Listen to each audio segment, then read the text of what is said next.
갯바위 구멍찌 낚시 채비에는 두 개의 찌가 사용됩니다. 하나는 수면에 뜨는 어신찌, 그리고 또 하나는 물속에 깔아앉는 수중찌죠. 요즘은 수중찌 대신에 구멍봉돌을 많이 쓰지만은 그래도 몇몇 상황에서는 여전히 이 수중찌가 위력을 발휘합니다. 가령 바람과 조류가 반대로 흐를 때, 그리고 또 조류가 아주 약할 때, 그리고 이 속조류의 그 흐름을 정확히 읽고자 할 때, 그때는 이 구멍봉돌보다 천천히 깔아앉아서 물속에서 조류를 더 많이 받아주는 수중찌가 더 유리합니다.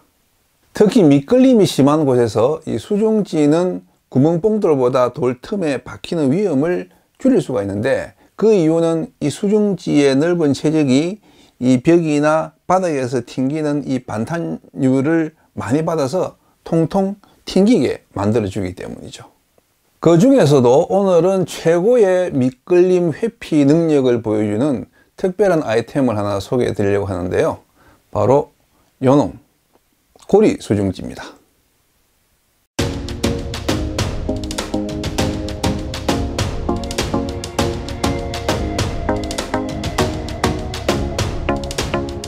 뭐야, 무슨 이 수중찌가 이렇게 생겼어.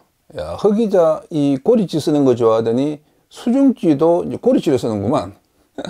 이렇게 생긴 수중찌 처음 보셨죠? 예, 처음 보는 것이 당연합니다.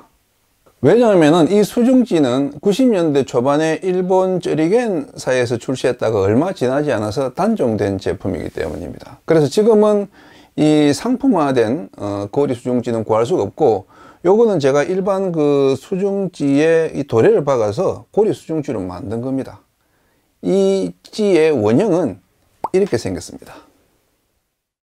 이 수중찌를 고안한 사람은 일본의 찌낚시 1세대 명인인 다카조노 미츠루 씨로 알고 있고, 제가 이 수중찌를 처음 본 것도 다카조노 명인이 1996년 한일 코리아 오픈 토너먼트 경기에서 사용하는 걸 본 게 처음이자 마지막이었습니다.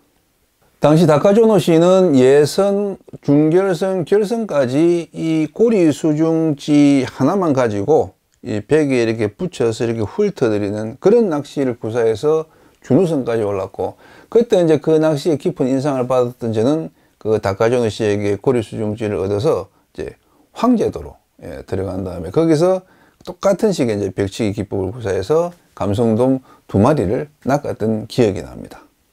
이 고리 수중찌의 장점은 이렇게 이 수중찌 위쪽에서 목줄이 옆으로 깔아앉는다는 것입니다. 그래서 이 수중찌가 벽에 붙어도 목줄은 잘 붙지 않습니다. 당연히 이 목줄 채비의 미끌림이 줄어들 수밖에 없겠죠. 그래서 수중찌가 깔아앉은 뒤에 앞으로 바짝 당겨서 그 수중의 벽면을 쓸듯이 이렇게 싹싹 훑어도 웬만해서는 치명적인 그 미끌림이 발생하지 않습니다. 그야말로 벽에 붙어서 다니는 감성돔을 공략하는 데는 8분의 위력을 발휘합니다. 다만 이 고리 수중찌를 쓸 때는 목줄에는 가급적 봉돌을 물리지 않는 것이 미끌림을 줄이고 또 미끼에 생동감을 주는 요령입니다. 그런데 이렇게 좋은 채비가 왜 알려지지 않느냐? 그 이유는 일단은 당시 다카조노 씨의 낚시를 지근거리에서 관찰한 사람이 카메라를 들고 함께 내렸던 저 외에는 거의 없었고, 저도 이제 그 후로는 이 전유동 낚시에 심취하게 되면서 이 고리 수중찌 반유동 낚시를 알리는데 관심을 두지 못했습니다. 가령 똑같이 이제 갯바위 벽면을 훑는 그런 이제 낚시를 할 때도 고리 수중찌 반유동 대신에 전유동 견제조법으로 이렇게 이제 끌어들이는 그런 식의 낚시를 즐겼기 때문이죠. 그런데 오늘 무려 26년의 세월을 건너뛰어서 이 고리 수중찌를 우리 그 흑기자TV 시청자분들께 다시 소개하는 이유는 요게 이 수온이 상승하는 시기에 탁월한 효과를 발휘하기 때문입니다.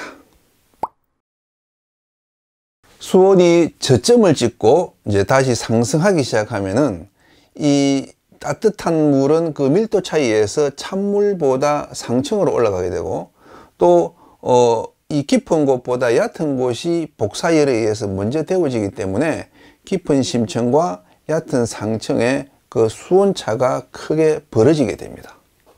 이때 바닷고기들은 따뜻한 수온대를 찾아서 약간 이제 떠서 회유하는 움직임을 보이고, 이때 잘 먹히는 낚시 기법이 이 바닥에서 미끼를 약간 띄워서 벽에 붙이는 벽치기라고 하는 낚시 방법입니다. 오늘날에는 거의 사용하지 않은 옛날 기법이지만은 이 심정은 차고 상정은 그 빠르게 수온이 올라가는 봄에는 이 감성돔들이 그 이 수온의 경계층, 이 수온 약층의 그 상층부를 따라서 회유하는 그 경향이 있기 때문에 이 벽치기 띄울 낚시가 대단히 잘 먹힙니다. 제가 99년과 2000년 봄에 거문도에서 뱅에돔 낚시를 아주 열정적으로 한 적이 있습니다. 그때 당시 거문도 주민들이 수만이라고 부르던 45에서 한 50cm급의 초대형 뱅에돔이 많이 낚였기 때문이죠. 그런데 당시 그 뱅에돔을 노린 제로치 채비에 뜻밖에도 감성돔이 많이 낚였습니다. 저뿐만 아니라 주변에 이제 흩어져 내린 그 다른 일행들도 3, 4m 수심을 노린 그 제로치 채비에 감성돔을 꼭 한두 마리씩 낚았어요. 그 바닥 수심은 뭐 10m, 15m가 넘는 곳에서 말이죠. 그때가 영등철 막바지라서 감성돔을 노리고 들어온 낚시인들도 많았는데 정작 그 바닥을 노린 감성돔 채비에는 거의 모랑이었습니다. 그때 저는 이 봄철 수온이 상승하는 시기에는 감성돔도 뱅에돔처럼 완전히 떠서 낚이기도 하는구나 하는 사실을 알았죠. 만약에 그때 타겟이 뱅에돔이 아니고 감성돔이었다면 저는 제로주법 대신에 그 고리 수중지 반유동 낚시를 했을 겁니다. 왜냐하면 감성돔은 이 떠서 물더라도 뱅에돔과 달리 벽에 바짝 붙어서 입질하는 그런 습성을 보이기 때문이죠. 가을에도 이 낚시가 잘 먹힙니다. 10월에서 11월 뭐 고흥, 완도, 또 진도 내만에서는 그 감성돔들이 갯바위 이 가장자리에 바짝 붙어서 입질하는 이제 그런 경우가 많은데, 그때 고리 수중지를 사용하면 아주 공격적인 낚시를 할 수가 있습니다. 어쨌든 대상어가 갯바위 벽에 붙어서 먹이 활동을 전개할 때는 그것이 감성돔이든 돌돔이든 또 뭐 우럭이나 진오래미든 이 고리 수중지 반유동만큼 강력한 채비는 없습니다. 경사가 90도에 가까운 것보다 한 60도나 45도 정도로 이렇게 비스듬히 깔아놓은 지형이 이 고리 수중지 이 반유동 낚시가 이제 특히 잘 먹히는 그런 지형이고, 파도나 조류가 없는 날보다 물도 어느 정도 가고 또 잔 파도가 찰랑거리는 그런 날 미끌림도 덜하고 입질도 잦습니다.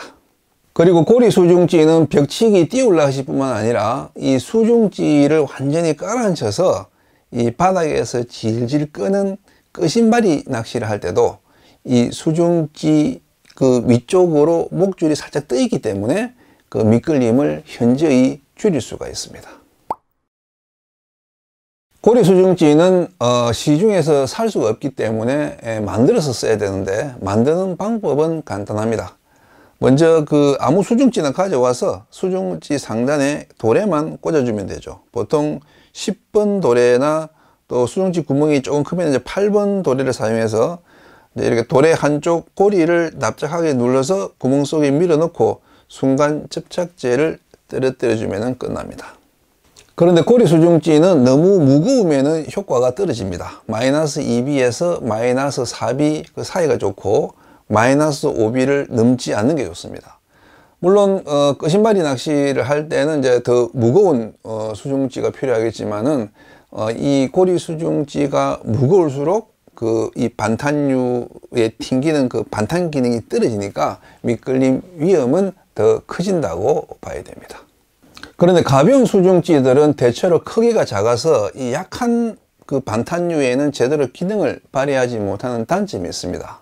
그래서 저는 이런 소형 구멍지에 편납을 감아서 이제 수중지로 만든 다음에 거기에 이제 이렇게 그 고리를 박아서 고리 수중지로 만들어서 사용합니다.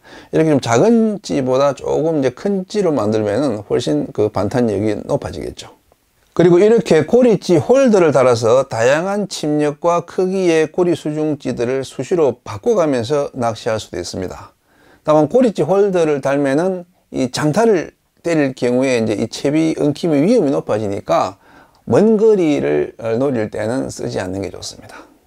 그리고 수중지와 도래 사이에 이런 파이프를 넣어주면은 목줄의 각도가 더 벌어져서 미끌림이 한층 더 줄어듭니다. 이렇게 응용하기에 따라서 다양한 그 효과를 연출할 수 있는 신박 아이템, 올 봄에는 이 고리 수중지로 다양한 낚시를 즐겨보시기 바랍니다.